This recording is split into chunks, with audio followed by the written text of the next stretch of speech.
ॐ गणानां त्वा गणपतिं हवामहे कविं कवीनामुपमश्रवस्तमं ज्येष्ठराजं ब्रह्मणां ब्रह्मणस्पतानः शृण्वन्नोतिभिः सीदसादनं श्रीमहागणाधिपतये नमः। गुरुर्ब्रह्मा गुरुर्विष्णुः गुरुर्देवो महेश्वरः गुरुः साक्षात् परं ब्रह्म तस्मै श्रीगुरवे नमः। सदाशिवसमारम्भां शङ्कराचार्यमध्यमाम् अस्मदाचार्यपर्यन्तां वन्दे गुरुपरम्पराम्। Om. Dear friends, we are in this Viveka Chudamani. In the last class, I think we completed this 13th, 13th shloka. That is, Arthasya Nishchayo Drushto Vicharena Hitoktitaha Na Snanena Na Danena Pranayama Chatenava. So the idea was that any amount of karma is not going to lead you to knowledge. Karma can give you its own result. Karma has several results. Karma can give you some punyam. Good karma gives a lot of positive merit, which is called punyam. And then pranayama, etc., etc., snana, dana, etc., all these austerities and charitable activities, they may give some punya. But then that is not going to lead you to say moksha, because moksha is something which is dependent on thinking. Moksha is something which is dependent on your understanding the subject. Understanding depends on your thinking, your capacity to think, capacity to discriminate. So that is why it is called Viveka Chudamani. Viveka, discrimination. What is right, what is wrong, what is permanent, what is ephemeral. So that sort of analysis has to be done. Without that, vicharena eva. And then one more thing is added there, hitoktitaha. Hitokti is the word of the Veda, because Veda is something which is an experience of various rishis. This we read in the last class, and I was explaining the meaning of this Veda. That is, it is called Shastram. Shastram has two meanings at two levels. That is, one is Shasti iti Shastram, for a man who is at the level of religion, for somebody who wants to be disciplined, who has to lead a good way of life. So for him, Shastra tells, you do this, do not do this. That is what is called Vidhi and Nishedha. Then for a person who has attained that Chitta Shuddhi, purity of mind, and who is ready for the study of Atman, for the understanding of Atman, for him the Shastra teaches in a different way. Shamsati iti Shastram. The two derivations are there for the word Shastra. That is, Shastra merely tells, oh, you are that. It is for you to do what all exercises or what all abhyasa is required. You have to do Shravana, Manana, Nididhyasana. We are going to see all those things. What all practices you have to do. The type of, spiritual discipline which you have to achieve first of all. So all these things, they are needed for, as a sort of initial prerequisite, or rather preparatory ground, preparing the mind for receiving that knowledge. So that knowledge and awareness or realization, the ultimate result is what is called liberation, etc. That is possible not by any type of karma, but is only by your own vichara, capacity to inquire, and then the guidance from a teacher. That is Shruti. Shruti is also a guide, and the Guru can be a guide. So we will go to the next shloka. So next shloka, of course, now the topic is about adhikari. In Sanskrit, there is a word called adhikari. Adhikari means who is eligible for this. So if you want to go to some post-graduation, you should have completed graduation. If you have to go to graduation, you should have finished your school. So that is it. So what is, if you want to go to a higher grade, you should have passed the lower grade. It is as simple as that. So who is the adhikari for this Brahma Vidya? So the shloka is saying, of course, there is a lot of discussion, some other shlokas also, which tell about who is an adhikari. This 14th shloka reads, Adhikarinam ashaste phalasiddhir visheshatah upaya deshakala adhyah santyasmin sahakarinaha. So, adhikarinam ashaste phalasiddhi visheshatah. This phalasiddhi means attainment of the result. Phalam is fruit. Phala means a fruit. Phalasiddhi means attainment of the fruit. What is the fruit we are trying to attain? Liberation or enlightenment or knowledge, whatever it is. Knowledge is otherwise called enlightenment. and it is going to lead us to liberation. That is what we call mukti or moksha. So this phala siddhi, it depends on adhikarinam ashaste. Ashaste means it depends on, in this particular context, ashaste means it expects, or rather it is something which is dependent on whom? Adhikarinam. Adhikari. How much this man is qualified. Unless the person himself is qualified, he cannot achieve that result. He should be a qualified person. What are the qualifications? Of course, if you see another Prakarana Grantha like Vedanta Sara, there is a big definition for that adhikari. Adhikari means somebody who has read, I don't remember that line anyway, adhikari tu vidhivad adhita veda vedangatvena. It goes on like that. You should have read this Vedas, and you should have read Vedangas, you should have read some Shastras, and then Shamadhi Shatka Sampannaha, etc., etc., Shama, Dama, Titiksha, etc., etc. There is what is called a fourfold spiritual practice, sadhana chatushtaya. We are going to see in the next few shlokas. This sadhana chatushtaya means this fourfold means of say purification, self-purification, or rather say self-restraint. So this is the preliminary requisite for getting into that class called Brahmagyana. So that is the point here. So it depends on the adhikari phalasiddhi visheshatah. Then the second line says upayaha deshakaladhyaha. Upaya means. Upayaha means. Upayaha, in fact, upa plus aya. Aya means gatav, to go. Upa means samipe gatav. That is something which leads to, that is an upaya, a means, a strategy. So that is what is a upaya. So what are these upayas? Upaya, you can also call them means, accessories. Desha kaladhyaha santyasmin sahakarinaha. He says desha, kala, etc. can be only sahakari karanalu. Sahakari means just secondary. They are not primary. They are not primary requisites. They are secondary requisites. They are unimportant. In other words, sahakarinaha is something which is only unimportant. In that sense, it is used here. Because this desha and kala become relevant in the context of normal rituals. For example, today happens to be a Kartika Somavara. That is the Monday of this Kartika Masa, which is one of the months in our Indian calendar. Kartika Masa, particularly on Monday, you have to go to a Shiva temple. So there are hundreds of people in the Shiva temples. Tomorrow they will not be there. So there is some stipulation that on this particular day, in this particular nakshatra, if you visit the temple and if you pray to Lord Shiva, you will get a lot of punyam. So that is it. So karma is something which is expecting desha kala. And then something every day you are supposed to do Sandhya Vandana. Sandhya Vandana, when are we supposed to do?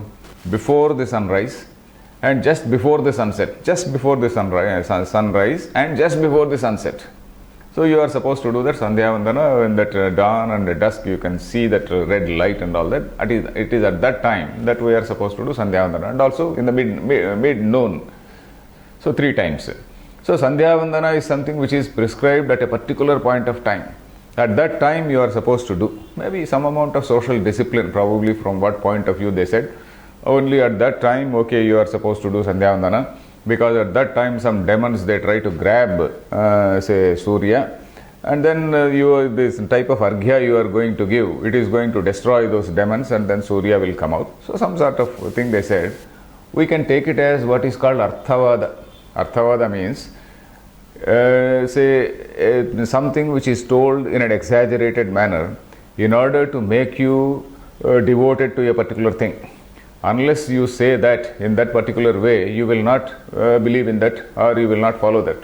You are supposed to do that at that particular time. Otherwise, you will get a lot of sin. So unless you do that, unless some sort of threatening is there, people will not do. So that is what is called Arthavada. So it can be taken in that way, that it need not be taken in a literal sense, because there in that Gayatri mantra we are supposed to contemplate on the Gayatri mantra. We are supposed to know the meaning of that Om, what is As, A, U, Ma and all that, what do they stand for, like we read in the Prashnopanishad, what do they stand for, and we are supposed to contemplate on that, and that is supposed to be a means for Brahma Jnanam itself. For Brahma Jnanam itself, that is supposed to be a means. So when that is so, stipulating a particular time, etc., is not very, very relevant. So, desha. Desha is is relevant in the case of a normal, say, ritual, but not in the case of Brahmajnana. But still it is mentioned as a secondary karana. Similarly, kalam. Kalam is a particular time. I told you about this Sandhya Vandana, a particular time. So then, for example, say, here, the Swamiji, I was telling about Chandrasekhara Bharati Swami. Chandrasekhara Bharati Swami gives some examples about some desha and kala. For example, a person is supposed to take up sannyasa after he fulfills his, say, obligations as a grihastha in this world. So, as a grihastha, he has certain obligations. He has to have some children. He should pass on his knowledge to his son. He should ensure that his son grows in a proper way. He is kept in his seat for continuance of dharma. So, after that, this man is supposed to take up sannyasa. So, without fulfilling his obligations, that is Rishi Runa, Deva Runa and Pitru Runa. So, these three Runa, there are suppose a human being is said to be born with three types of obligations, or rather three types of debts. So, in fact, it is called Runam. Runam is debt. So, how are you redeemed from this Runam? For example, there is one Runam called Pitrunam, that is the debt to the forefathers. This debt to the forefathers can be redeemed only when you have a child and you pass on this dharma, because after all, having a wife, having children, etc., is to continue that dharma. So, if you train that boy in a proper way, then you are redeemed from that particular debt. Similarly, Devaruna, Rishi Runam. Rishi Runam is what? Rishi Runam means Rishis have given us this particular tradition. So, this particular tradition we are supposed to read. We are supposed to read every day. That Swadhyaya, doing Swadhyaya is a redemption of that Rishi Runa. What is the other Runam? Deva Runam. Deva Runam is worshipping the gods. Because Devas, all these, the gods, etc. Gods, of course, in a figurative sense also you can take, and in a literal sense also you can take. So, Deva Runam is worshipping the gods. That is one Deva Runa. That is one way you are supposed to be redeemed every day. So, it is like that. So, Deva Runa, Rishi Runa and Pitrunam. We are supposed to do that. So, after that, a person can take up sannyasa. So, that is what is, Chandrasekhara Bharati Swamiji has mentioned, quoting some Smriti. So, such things are there. But he has pointed out that these are only secondary. The Upanishads very clearly say that the moment a person develops dispassion, yad ahareva virajet, tad ahareva pravrajet, isn't it? Yad ahareva virajet, when the moment this man develops vairagya, the moment the person develops vairagya, the very next moment he can give up this whole thing and then become a sannyasi. So that is what Upanishad says. So quoting that, he says, Deshakaladhyaha, of course it is mentioned by Shankaracharya here, but they are secondary, sahakarinaha, they are not the primary things. Then the next point also, it talks about a guru, with the help of a guru. So this 15th shloka, Ato vicharah kartavyo jignasoratma vastunaha Samasadhyadaya sindhum gurum brahmaviduttamam. So, ato vichara kartavyaha. Ataha means therefore. Vichara means contemplation. Viveka. Vichara, almost one and the same. Vichara. Kartavyaha. It has to be done.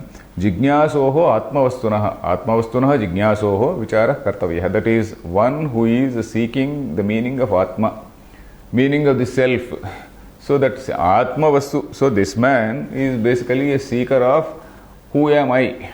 That is the basic question is, what is myself? Because we are seeing so many things. Every day we are having experience of all the external objects.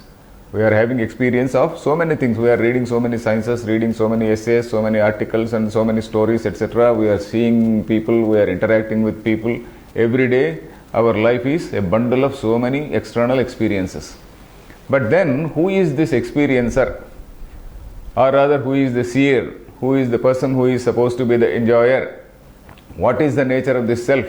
So, unless we examine that very deeply, unless we concentrate on it, every experience we are supposed to take, and then who is the person who is experiencing it? What is that? So there is a particular, say, contemplation which is needed. Unless you concentrate on that very in a devoted manner, we will not be able to focus on that. We will not be able to know that I forever. So that is why for somebody who needs this Atma Vastu, for somebody who wants to know what is the nature of this self, he has to do this vichara. Then what? Samasadya, asadya, asadya means having approached, having attained, or rather having got a guru. Samasadya, having got a guru. Daya Sindhum Gurum Brahmaviduttamam. So there are two qualifications here. He should be a Daya Sindhu.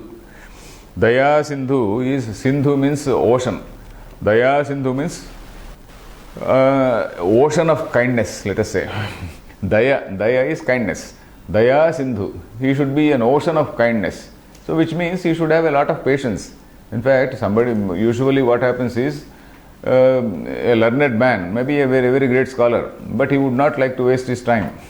But then a real guru who has already attained his enlightenment, for him there is nothing further to do. For him there is no further book to read, there is no further shastra to read. He has gone beyond all these shastras.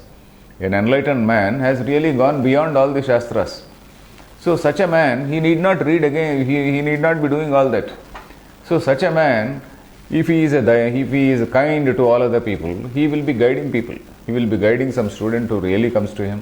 To take an example of, most recent example we quote is Ramana Maharshi in recent times.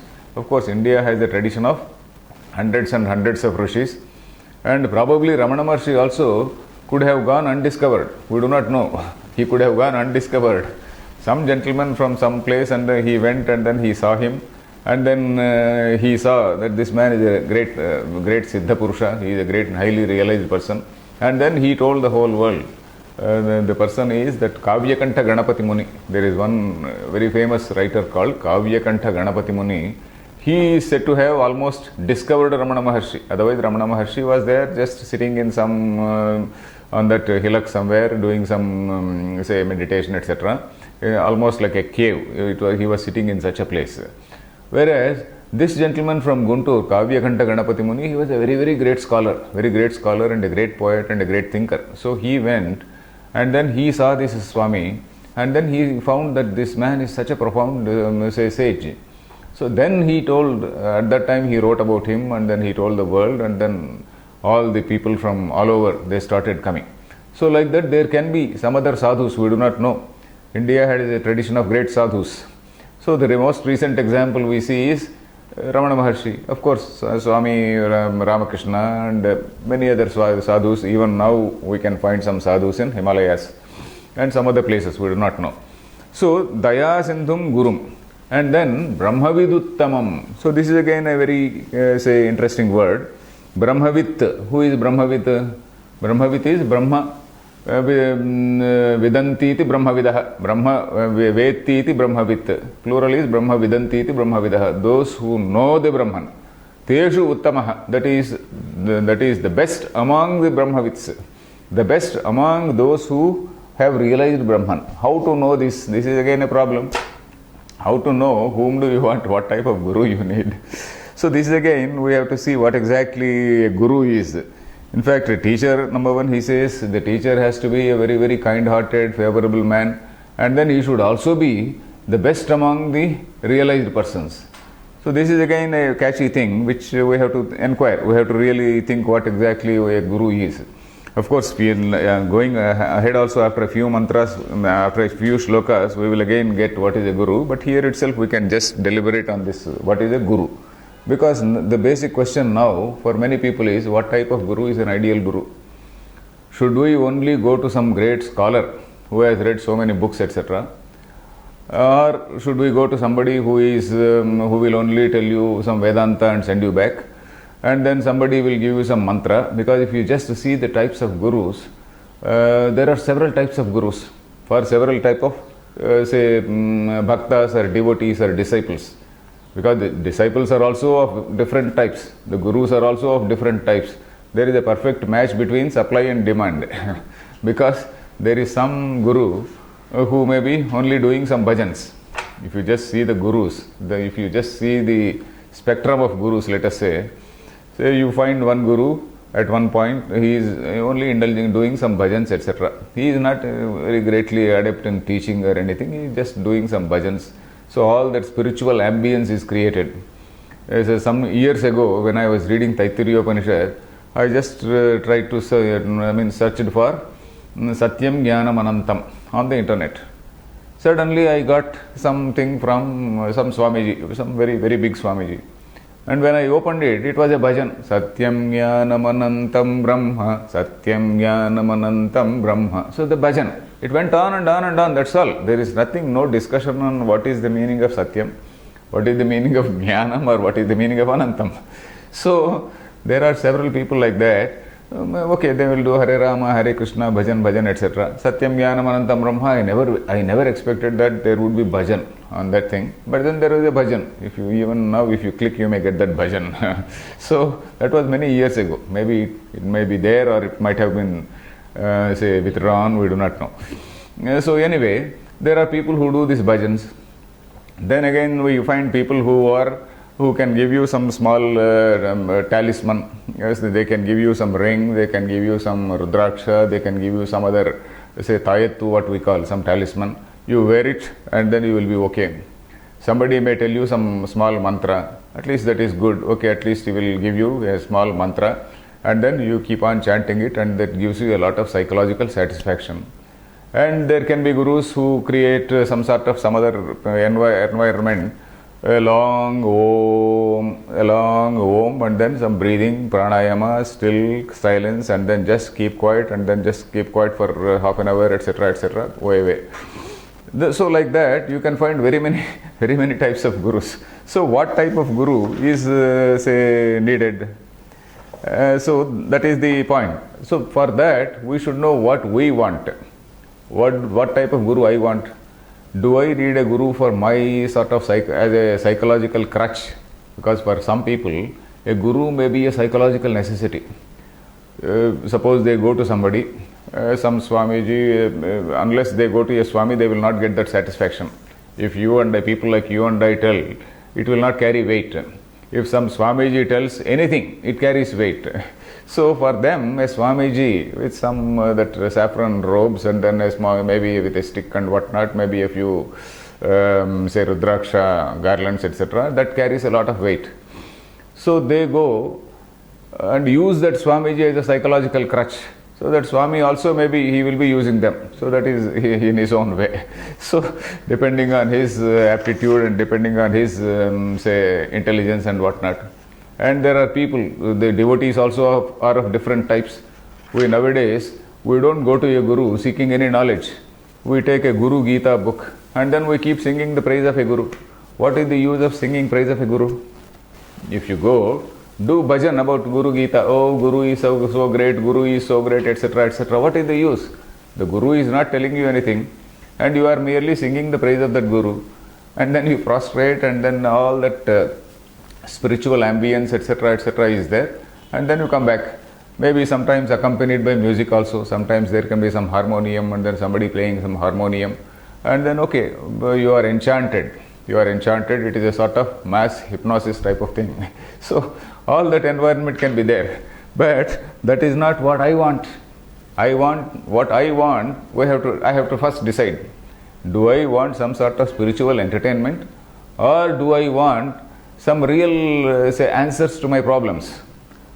You see, my problem is I have some questions. Maybe not as a sort of skeptic. I may not be a skeptic. Skeptic questions, oh, there is no God, etc. I am not questioning all that. I have some other problems like, okay, how to get over what is this nature of misery? What is the nature of unhappiness? How to get over this unhappiness? So these are my questions.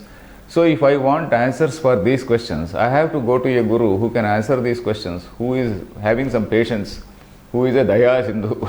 So that is why a Daya Sindhu. So that man is called the Brahmavid Uttamaha. So somebody who is having that, who is an ocean of kindness. So that is what we see, say here. But here one thing we have to remember is that we need not ridicule all those gurus. All those gurus, they have their place. All those gurus, they have their place in the system because there are so many types of seekers. As I said, there is a question of supply and demand. So you demand, people get the government they deserve. That is what there is a standard saying in politics. So people also get the swamis they deserve. So right now we can coin a new phrase, new saying, let us say, people get the swamis they deserve. So it is like that. But a swami who is telling about this Brahmajnana, he is somebody who is guiding you in thinking, who is helping us in thinking. Because here in Vedanta, the teacher and student, they sit together and then they think together. In fact, that is the philosophy of this Sahana Avavatu, Sahana Ubhanaktu, Saha Viryam Karavavahi, etc. Sahana Avavatu, Saha, together, now, to both of us, Avatu, may that Almighty protect both of us. Sahana Ubhanaktu, may He enrich both of us.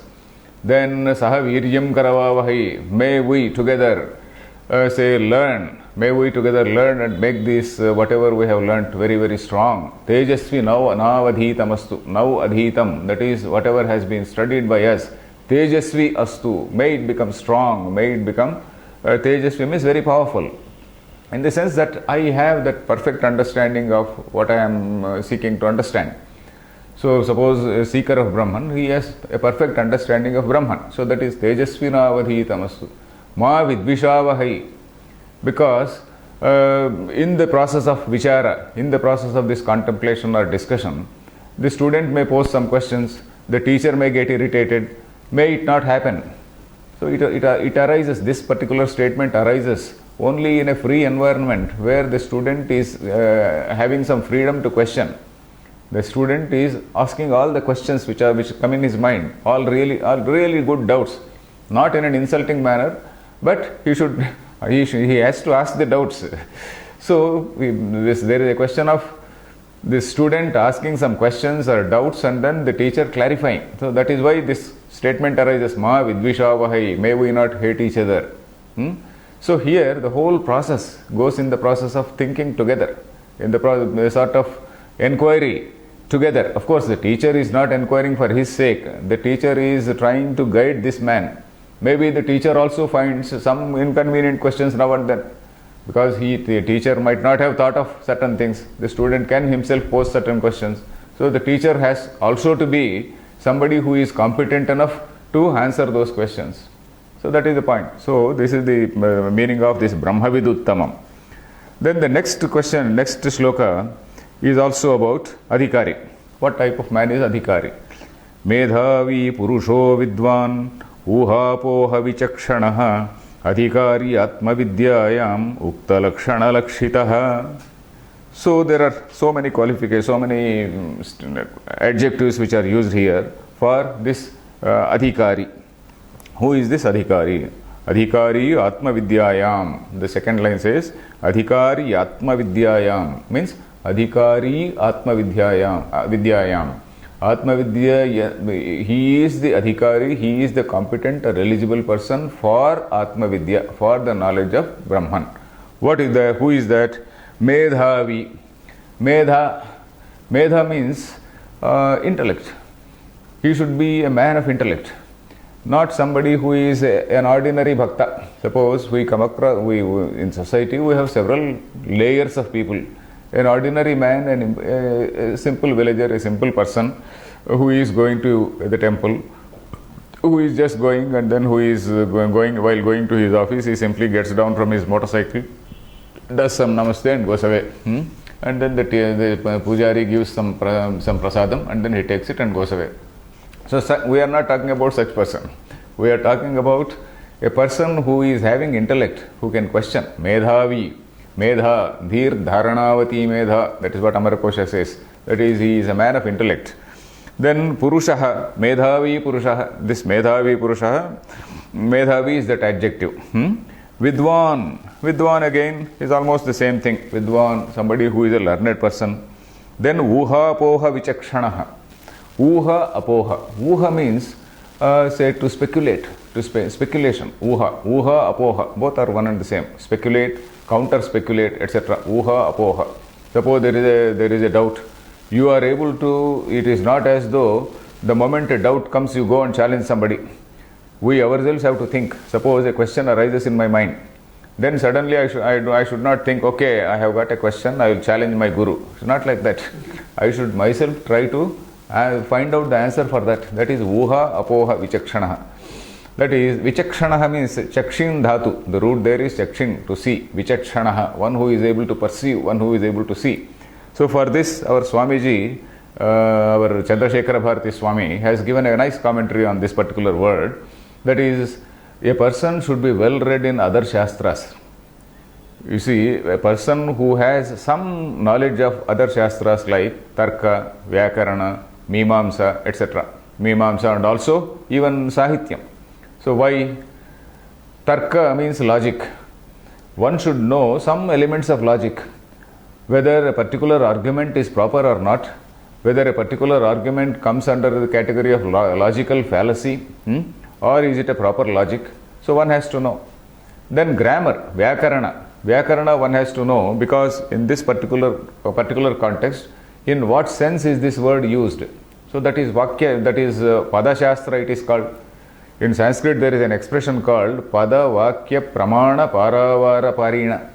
When we go to some Swamiji, several Swamis have this sort of say adjective. When we praise our Swamijis, we use this word Pada Vakya Pramana Paravara Parina, etc. Pada Shastram is, Pada means word. Pada Shastra is the Shastra, the science relating to words. That is what is grammar, Vyakaranam. Vyakaranam tells say the etymology of every word. In Sanskrit particularly, most of the words are derived from some dhatu or root. So if you know the root, you know the correct meaning of that say word. If you do not know the meaning of, if you do not know the root, you will be content with some English translation. That English translation may be not even remotely connected with the original say root. So Pada Shastra is very important. And how in this particular say context, what is the grammar? How, in what sense is it used? Is it used in, say for example, instrumental case or some other case? Or is it used in whether it is case or say some other nuance of grammar? So in that way one should know grammar. Then there is what is called Vakya Shastra, Pada Vakya. Vakya Shastra is what is called Mimamsa. Mimamsa is one Shastra. There are principles developed by a great sage called Jaimini. So Jaimini has written a huge book having some 12 parts, Dvadasha Lakshani it is called. So having several thousand formulae in that. So it tells about how a text has to be read. Because in olden days there was a lot of emphasis on knowing the exact meaning of the Veda. Every word of the Veda was taken into account, was taken, analyzed from so many points of view, and then the idea was to know the correct meaning of that. So one has to know grammar, one has to know logic, one has to know this Mimamsa Vakya Shastra. So this Vakya Shastra tells as to what is the connection of words in a sentence, how the words have to be, how the words are interrelated in a sentence. Is a sentence just a group of words, or is the sentence has to be taken, whether it has to be taken as a whole? So there is a big discussion, Abhihitan, Vayavada, etc., etc. There is a big discussion. And a particular word, for a particular word there are several say shades of meaning or layers of meaning. So that is called Vachyartha, Lakshyartha, Vyangyartha. It is called various layers of meaning. That is what the literal meaning of a word, the figurative meaning of another word, of a word, or rather the indicative meaning of a word. So the one example given is, suppose Gangayam Ghoshaha is an example. That is a river in Ganges. A village in Ganges. A village in Ganges means, what does it mean? The literal meaning is, the village is located in the river called Ganges. So it is not possible. In the village, in the river, the village cannot be located. So we have to take a figurative meaning for that. Figurative meaning means Lakshana, it is called Lakshanikartha. So that is, it is so proximate to the river Ganges that it is almost in Ganges. So that is Lakshanikartha. There is one more level, that is, Ganga is said to be such a great, purifying river. It is associated with so sacredness. The Ganga is supposed to be very, very sacred. So all that sacredness is also there associated with this village. So that Shaitya Pavanadaya, so that cool breeze, etc., and then that purifying breeze of that Ganges, etc. All that meaning also is the indicative meaning. It is called Vyangyartha. So for a word, there can be different layers of meaning. So a person who is coming to know this Brahma Vidya should be fairly well-read man. He should not be a total novice. He can't be a small child, or he can't be somebody whose intellectual ambit is very, very limited. So he should be somebody who has some knowledge of various shastras, uha poha vichakshana, who is capable of thinking, who is capable of thinking not merely from the point of questioning somebody or challenging somebody, but trying to really understand. So that is uha poha vichakshana. Adhikari atmavidyayam ukta lakshana lakshitah. Ukta lakshana, that is the characteristics which have been told above. Ukta lakshana lakshitah, one who is endowed with the characteristics told above. Then the next shloka is then mumutshoreva hi brahma jignasa. Okay, the next shloka also talks about the same, what more is required for a seeker. So it says, vivekino viraktasya shamadi gunashalinaha mumukshoreva hi brahma jignasa yogyata mata. Mumukshoho eva. So it is telling about a few adjectives here also, few prerequisites here. That is, a person should be a viveki. Vivekino viraktasya. Viveki, we have come across this word already. Viveka is analysis. That is, what is this analysis? Nitya, Nitya Vastu Viveka, etc. we are going to see later. That is, there again, the Swamiji has mentioned one nice point. There is a line from the Upanishad, that is, Parikshya Lokan Karmachitan, etc. That is, the meaning is, one has to see what are the results, what are the fruits attained by the karma. Karma is, of course, giving several good results. By doing some yajna, okay, you can get wealth in this life while you are still alive, or you are doing some yajna for the sake of punyam and you want to go to some heaven or some other heavenly world or some other Brahmaloka or Vishnu Loka or Shiva Loka, etc., or Goloka. So those attainment of those worlds is also an objective for several people. So that again is commensurate with, or it is proportionate to the amount of punya you have done. So it is like obtaining a visa for a particular period of time. You go spend some nice time in some Switzerland or some place, and then after the visa is over, you have to come back.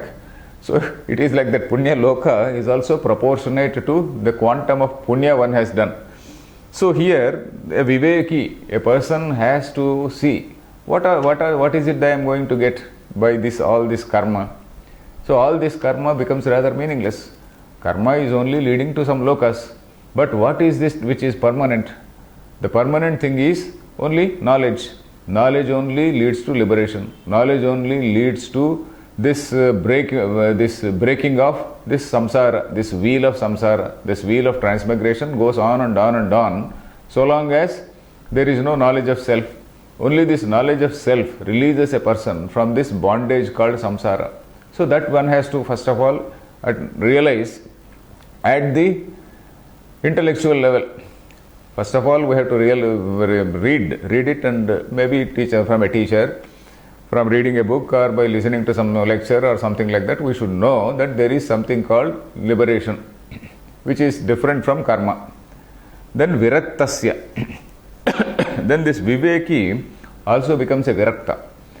Why? Because once you understand that all these things are ephemeral, then you also naturally get rather disenchanted with them, isn't it? You do this nitya vastu viveka every day. Suppose you go to a shop to buy something, and then you see if it is some perishable item, you see what is the shelf life of it. Suppose you are buying a bread. If the shelf life is it 2 days or 3 days, you will see. If the date of expiry is over, they themselves will throw it away. So nitya vastu viveka, it starts from that level. Then you suppose you buy maybe a small thing like a pen. So this pen is very stupid, it goes away, it breaks off in 2 months if you just use it strongly. you take a better pen. Or you buy a car, this car it fails within a few months, and then you go for a better car. So that is Nitya Nitya Vastu Viveka. What is long lasting? So all these lokas which we attain through the karma, they are not long lasting. They are only there is a specified period. So then what is it that say permanent? That is permanent. That one thinks, one has to think. So when he is doing that viveka naturally leads to vairagya. Vairagya is dispassion. Then Shamadi Gunashalinaha, Shama etc. Guna, one who is endowed with the characteristics such as Shama. This Shamadi, of course, in the following shlokas, Shankaracharya is going to explain what are all these gunas, so I will right now not tell. When that shloka comes, we will see. Shama, because that word is used, I will only explain that word Shama. Shama means Antarindriya Nigraha, it is called. That is controlling the mind. And this controlling the mind is not possible without proper study, proper understanding of things. So the first thing we have to do is Viveka, and Viveka leads to Vairagya. This is almost like a chain, one leading to the other. Viveka leads to Vairagya. Vairagya leads to the Shama. Otherwise, a person is jumping with enthusiasm for sensual pleasures. So, it may be sensual pleasure, or it may be jumping to do some karma, jumping to do this, that, etc., etc. So that jumping will come down. That is what is Shama. Shama is, of course, in English they can say only some tranquility, etc., etc. We can say, but what is tranquility? Tranquility is controlling the mind. The sense organs, they would like to jump and acquire things from outside, whereas the mind is under control, not forcibly, but by proper study, proper understanding. Proper understanding only leads control to mind. That is Shama. Then Mumukshorevahi Brahma Jignasa Yogyata. That is Mumukshu. We saw this word also, Mumukshu, Mokshe Icha. That is an intense desire for, say, moksha. An intense desire for liberation. That is Mumukshu. Mumuksha. A person who has Mumuksha is called Mumukshu. Mukshoreva Brahma Jignasa Yogyata Mata. So that is what is told in this first Brahma Sutra. So you have heard this Brahma Sutras. Brahma Sutras 555 in number. The first sutra is Athato Brahma Jignasa, it says. Ataha Brahma Jignasa. Athato. Atha means what? Thereafter. What after? So there is a discussion on that. After what? After a person is having all these things, after a person is having that Nitya Nitya Vastu Viveka, and then because he has attained Ataha, therefore, wherefore, because he has realized the impermanence of all the things which are achieved by karma. The first thing is Viveka, Nitya Nitya Vastu Viveka. He should have that. So after having that, he has realized the ephemeral nature of what all the karma is going to achieve. So at that time, then Ataha is therefore Brahma Jignasa. So one has to, that Brahma Jignasa arises automatically. That desire to know Brahman arises automatically. Brahman means the truth. Brahman is not exactly a person. Brahma is what is the absolute reality. So then Brahma Jignasa Yogyata Mata. Mata means this is our doctrine, mata. It is so. That is the rule. It is like that. Then now we are now coming to this fourfold sadhana. Till now we have been talking about this sadhana chatushtaya or fourfold sadhana. Now this particular from this shloka onwards, 2-3 shlokas they talk about this fourfold sadhana. What are these four types of the prerequisites or four means which are essential preparatory ground, rather a preparatory ground for sadhana. Sadhananyatra chatvari katitani manishibhihi yeshu satsveva sannistha yadabhavena siddhyati. Yeshu satsveva sannistha. He is talking, I will explain the second line first. Yeshu satsveva sannistha. If one has these things only, it is only when one has these things, then sannistha will be there. It is only when a person has these things, this nishtha will be there. Sannistha is a word. Sannistha is nishtha, we know. Nishtha is abidance in a particular thing. Sat means that supreme reality is Sat. Sannishtha is abiding in that supreme reality. Abidance in that supreme reality. It is possible only when these sadhanas are there. Yad abhave means in the absence of these. Abhava means absence. Yad abhave means in the absence of which na siddhyati, it will not be attained.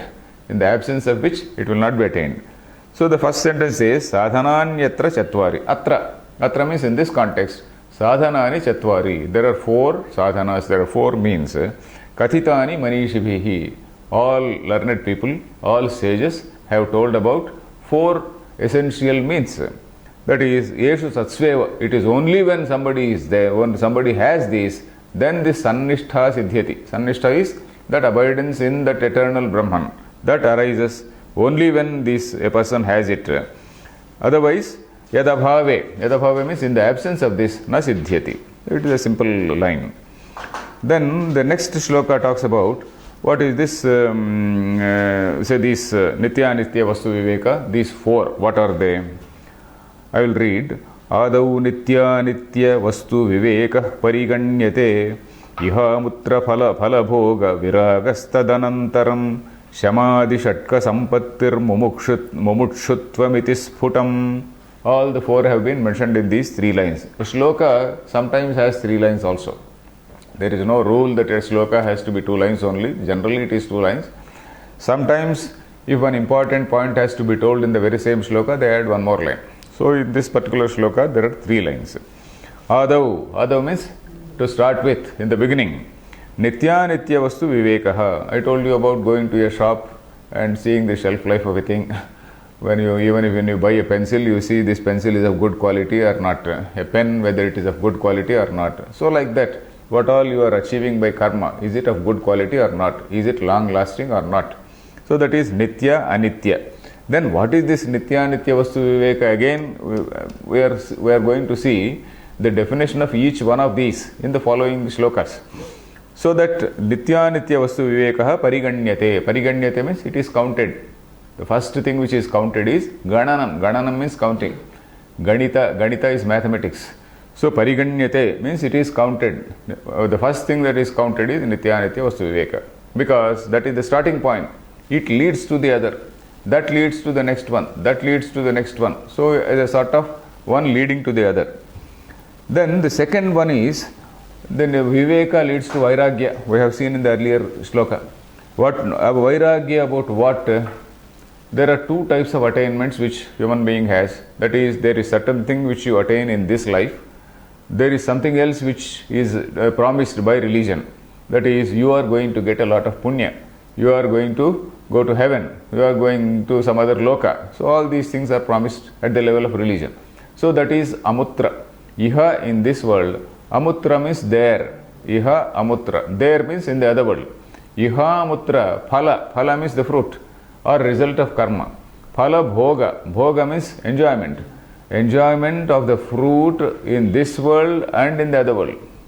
So Ihamutra Phala Bhoga Viraga means dispassion towards enjoyment of a fruit which is there in this world or in the other world. So for a Sanskrit samasa, you have to tell the meaning from the end. When you start in English, you have to start from the end. Ihamutra Phala Bhoga Viraga. You have to start from the end, Viraga. So like that. Ihamutra Phala Bhoga Viraga. Tadanantaram. Tadanantaram means thereafter. Then Shamadhi Shatka Sampatti. Shatka means a group of 6. Shatka means a group of 6. Shamadhi Shatka Sampattihi. Sampatti means wealth, spiritual wealth, let us say. Sampati, Pata Dhatu. Pata means to fall in a place. Sampatti means all have fallen in place. So that is what is Sampatti. So you can call it something which has been acquired, Sampatti. Shamadhi Shatka Sampattihi. Mumukshutvam, it is Phutam. Mumukshutvam. The fourth one is Mumukshutvam. So the 4 things. Number 1 is what is this? Nitya Nitya Vastu Viveka. Then the other one is Ihamutra Phala Bhoga Viraga. Viveka means discrimination. Viraga is dispassion. Then what is this? Shamadhi Shatka Sampatti. The 6 things called Shama, Dama, etc. The group of 6. Then mumukshutvam is the deep desire for liberation. So these four are called the fourfold means, which are the prerequisites for an adhikari. If one has these things, he is an adhikari. Automatically he becomes an adhikari. Then what is this nitya vastu viveka? We will see in this next shloka. Brahma satyam jagan mithyetyevam rupo vinishchayah soyam nitya vastu viveka samudahritah. Brahma satyam jagan mithya. The first statement is very difficult. You see, at an intellectual level, at least, we are supposed to realize that Brahma Satyam Jagan Mithya, for which we have to read a few Upanishads, unless we read the commentaries of, say, for example, you have to read what is called Kshetra Kshetrajna Vibhaga Yoga. It cannot be told just like that. This Brahma Satyam Jagan Mithya means Brahman alone is true. All other things are unreal, let us say. What is this degree of unreality? We do not know. So the Siddhanta, our doctrine also says, this unreality is something which is anirvachaniya, it says. Anirvachaniya means it is something which cannot be defined. If it were to be totally unreal, it would not be seen. If it were to be totally real, it would not, fade away once you realize Brahman. So that is what it says. Sat chetana badhyeta asatchetana prati, no, satchetana badhyeta asatchetana pratiyeta, something like that. So that is Brahma Satyam Jagan Mithya means, in a very preliminary way, if I want to explain, there has always been a sort of say question about what is the nature of ultimate reality. We are seeing two things in the universe. That is, one is the sentient thing, the other is insentient. There is what is called intelligence and what is called, insentient or jada, chetana and jada. So the question is, these two things, are they independently existing, or is there any connection between these two? A human being is there. A human being is a mixture of this jada and chetana. You and me, we are a mixture of this jada and chetana. So this intelligence aspect also is there. This jada aspect also is there. When I say I, this Kshetrajna Vibhaga Yoga of Gita, if you see, it starts with who am I? That is, when I say this is my phone, I say it is my phone. My phone is different from me. It is not me. So this is something which is an external object. So when it comes to myself, let us say, this is my finger. When I say my finger, it is, I say it is my finger, there is no doubt, but I am not this. Are you this finger? Not this. Are you this, similarly hand? I am not this, even without that it can go on.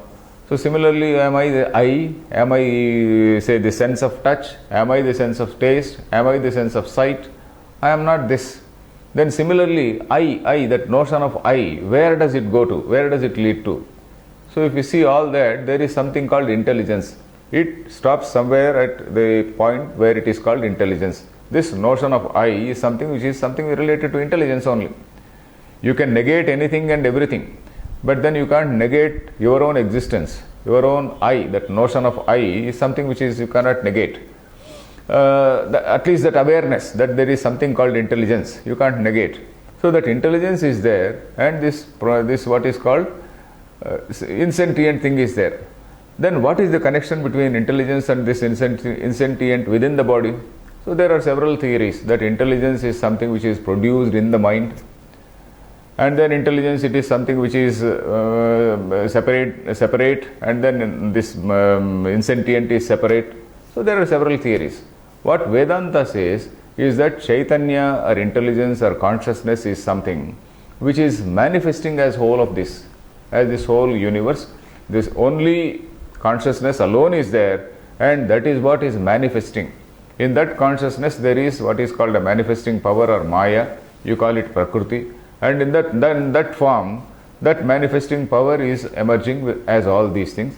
And the Upanishad gives a sort of evolution, that long line of evolution, that there is something from that Maya. Initially the space forms, in that space again the airs air, from air this fire, from fire this water fluid, and then fluid becomes solid, and there again this plant kingdom, from that plant kingdom this animal kingdom, etc. There is an order which is given. But all that description is not to say that this whole thing is real, but to say that the background, what is this? The substratum or background for all this is that consciousness alone. That consciousness alone is manifesting as all these. So that is what Siddhanta, our doctrine, says. So that is, in brief, is the meaning of this Brahma Satyam Jagan Mithya. Jagat, as we see, when you say that the Jagat is unreal, I don't mean that, okay, I am unreal, you are unreal, etc., in the sense that you don't exist at all. You have a tentative existence, I have a tentative existence, in the sense that we are not say supreme reality, in the sense that all this body or whatever it is, this body is something which is not supreme reality. Only that intelligence part of it which is there in me, that is what is equal to the same thing as supreme reality. So in that sense, Jiva is Brahma, discarding what is insentient and accepting only what is sentient. So this Chaitanya which is reflected in the mind of any being, in the mind of any prani, is the same as that supreme Chaitanya. So that is the equation between the Jiva and Brahma. So Brahma Satyam Jagan Mithya Ityevam Rupo Vinischayah. So that understanding at the level of it, at the intellectual level. So that is primary. Soyam means Saha Ayam, this particular Nishchaya. Soyam, it is referring to Vinischayah. This type of determination is called Nitya Anitya Vastu Vivekaha. So the discrimination of what is right and what not what is right, what is eternal and what is ephemeral. Nitya Nitya Vastu Viveka is that. Then the next one is Tad Vairagyam Jihasa Ya Darshana Shravanadi Bhihi Dehadi Brahma Paryante Anitye Dehadi Brahma Paryante Yanitye Bhogya Vastuni. There is a print mistake in my book. Brahmarpayante, it is mentioned here. Brahma Paryante. Your book is okay? Brahma Paryante. Yeah. So Tad Vairagyam Jihasaya. The next point, that Nityanitya Vastu Viveka has been defined. Nityanitya Vastu Viveka is that an understanding at an intellectual level that Brahman alone exists, that is, universe is unreal. Then what is this Vairagyam? Tad Vairagyam, that is Vairagyam. Jihasaya. Jihasa. Ha. The meaning of ha, the root ha means to give up. Jo o hak tyage, that is what is the root meaning. That is ha dhatu is tyaga, that is giving up. Jihasa means that is giving up, desire to give up. There is a Pathantaram also, it says Jugupsa. Tad Vairagyam Jihasa is one Patham. The other Pathantaram is Tad Vairagyam Jugupsa. Ya Darshana Shravanadibhi. In my Telugu book it is written as Jugupsa. This Ramakrishna Mission text it is reading as Jihasa. Almost one and the same. Jugupsa is Gupadhatu, that is to withdraw oneself from this. Gupadhatu, to protect oneself means to withdraw oneself. Suppose you see some horrible incident, you see something very, very horrible that is on the road, something which is ugly, horrible. You just immediately withdraw yourself. That is what is called Jugupsa. Jugupsa is the tendency to withdraw from something horrible. So that is here Jihasa, the tendency to throw away, tendency to give up. I just don't want it. So that is what is Jihasa. Tad Vairagyam Jihasa Ya Darshana Shravanadibhihi. That is by with all these pleasures, sensual pleasures. You see the limitations of all these sensual pleasures. And then you now develop a dispassion for this. You now develop some sort of Jihasa. That is all these are ephemeral. So okay, we will continue in the next, this particular second line, we will continue in the next class. Om Harihi Om Tat Sat.